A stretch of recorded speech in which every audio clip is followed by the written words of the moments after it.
Salut tout le monde, c'est Cédric, l'ostéopathe de Corporels. Alors aujourd'hui on va répondre à une question super intéressante qui m'était posée par un patient. En fait, c'est qu'on va essayer de déterminer s'il y a un rapport en fait entre les douleurs qu'on peut ressentir dans le bas du dos, entre le fameux muscle psoas et les troubles digestifs, les douleurs au niveau de l'abdomen qu'on peut ressentir.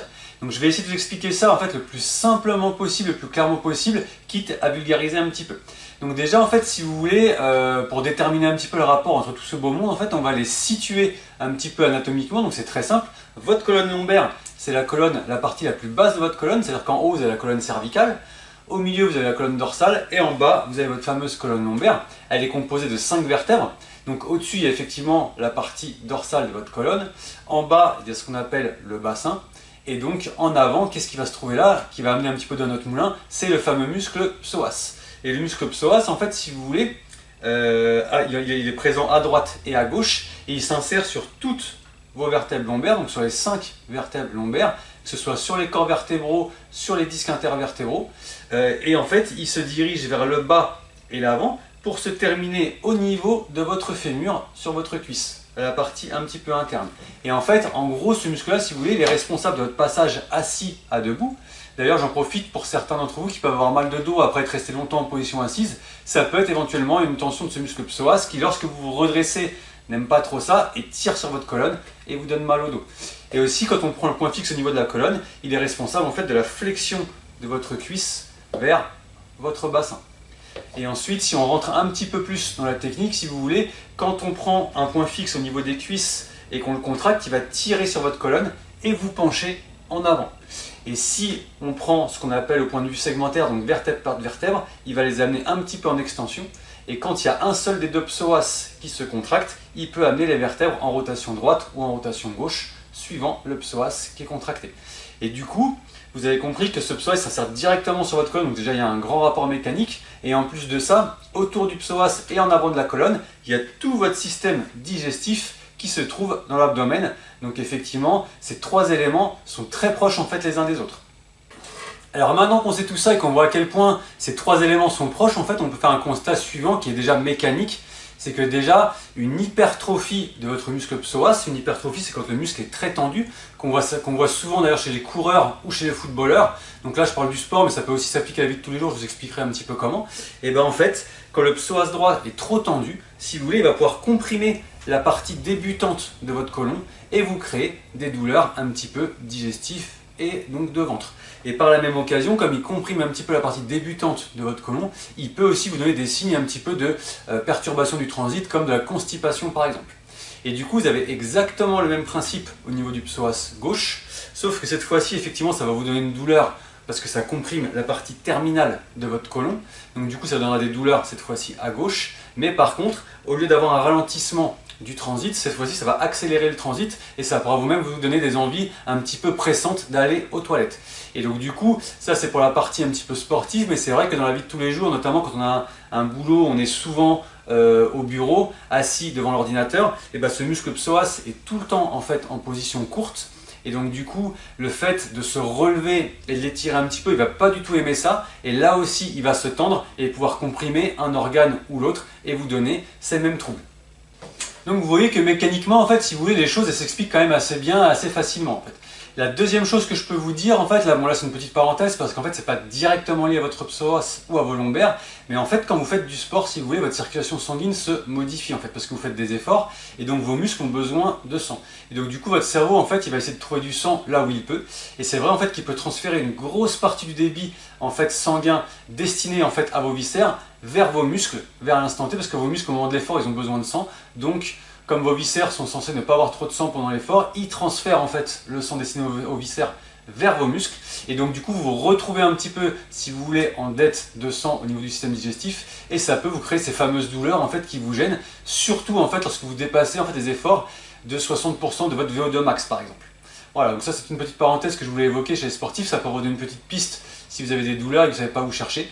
Voilà, donc maintenant ce qu'on va faire, c'est qu'on va basculer sur une autre raison et un autre rapport, ce sera plutôt le rapport entre les lombaires et les douleurs digestives.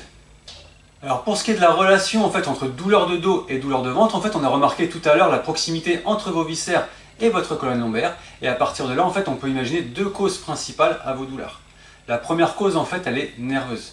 Et oui, en fait, parce que pour fonctionner, vos viscères, forcément, doivent recevoir des consignes. Et en fait, ces consignes passent par ce qu'on appelle le système nerveux autonome. Le système nerveux autonome, c'est un système nerveux qui fonctionne, en fait, tout seul.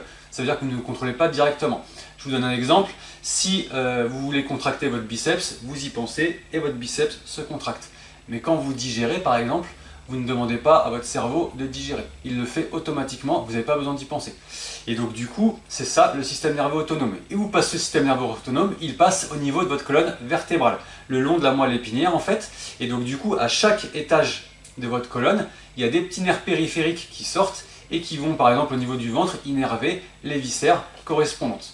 Et donc du coup, vous imaginez bien en fait que si vous avez une tension qui irrite votre système nerveux autonome en fait, et ben du coup ça va aller directement l'information d'irritation au niveau de l'organe concerné, ce qui peut en fait modifier les consignes habituelles que l'organe reçoit, donc modifier un petit peu sa physiologie. Je dis une bêtise, je donne un exemple. Par exemple, si votre colonne au niveau des nerfs qui s'occupent de l'estomac est irritée, et ben l'estomac va recevoir une information qui va modifier un petit peu ses consignes habituelles. Je dis une bêtise, par exemple, il va produire un petit peu plus d'acide, et donc du coup ça va vous donner des aigreurs d'estomac, des brûlures, etc. Donc vous voyez qu'il y a un rapport direct vraiment entre la colonne et les douleurs que vous pouvez ressentir au niveau du tube digestif. Mais l'inverse est vrai aussi, la réciproque existe. Si votre estomac a une petite dysfonction, une petite tension, etc., il va le ressentir, et le nerf qui va vers la colonne va ressentir cette tension-là, donc du coup va être un petit peu irrité, le système nerveux va pouvoir décharger un petit peu plus, et éventuellement vous donner des douleurs en regard de la vertèbre, entre guillemets, qui s'occupe de l'estomac. Donc j'espère que j'ai été assez clair là-dessus, j'ai essayé de l'expliquer le plus simplement possible, j'ai pris des petits raccourcis, etc. J'espère que les puristes m'en voudront pas, mais là au moins je pense qu'on comprend vraiment bien le rapport entre les douleurs qu'il peut y avoir des viscères et de la colonne via le système nerveux.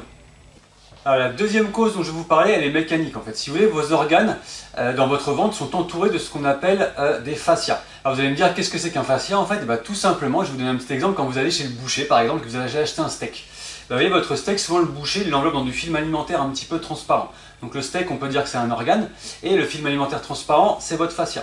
Et en fait, si vous voulez, ce fascia, il a pour rôle, en fait, entre autres, de maintenir, enfin d'aider les organes à se maintenir un petit peu dans l'abdomen, parce qu'ils ne tiennent pas tout seuls.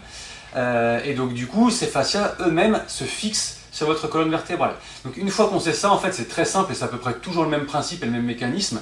Si vous avez un de vos organes, si vous voulez, qui souffre et qui se met en tension, ça va se répercuter sur votre fascia. Le fascia va se tendre et en fait, il va tirer sur ses points d'insertion, sur ses attaches au niveau de la colonne vertébrale, et là, ça va vous donner des douleurs de dos. Et là, pareil, effectivement, ces douleurs de dos, ça peut s'inverser aussi, parce qu'effectivement, si jamais vous avez une vertèbre qui est bloquée ou qui est en manque de mobilité, si vous voulez, en fait, et ben, ça va se répercuter sur les fascias qui s'attachent à cette vertèbre. Les fascias vont être mis en tension, vont tirer effectivement sur l'organe et le mettre en tension aussi. Et donc du coup, vous donnez des symptômes tels que des douleurs de ventre, des ballonnements, des constipations, des diarrhées, etc. Tous les types de symptômes qu'on peut ressentir au niveau viscéral. Et donc du coup, effectivement, vous comprenez aussi maintenant facilement le lien qu'il peut y avoir mécaniquement, nerveusement, au niveau des fascias, qui peuvent effectivement donner des douleurs que vous pouvez ressentir au niveau du ventre, des lombaires ou des psoas. Voilà, encore une fois, j'ai été très schématique, j'ai vulgarisé le truc pour que ce soit le plus facilement possible, compréhensible. Donc j'espère en tout cas que ça vous aura aidé, que ça vous aura apporté des réponses, des pistes sur les douleurs, sur les questions que vous posez sur vos douleurs. Donc n'hésitez pas justement, si vous aimez mon travail, à vous abonner, à liker, à partager si vous pensez que ça peut se servir à des amis à vous, de la famille, des collègues, etc. Et surtout à commenter, parce que je serais curieux vraiment de savoir un petit peu le retour ou l'expérience que vous avez sur ces sujets-là. Et même moi, de mon côté, les commentaires que vous pouvez faire, si vous voulez, ça peut m'aider à me donner des idées pour des nouveaux sujets à développer. Voilà, donc en attendant, je vous souhaite une super bonne journée, prenez soin de vous et je vous dis à bientôt.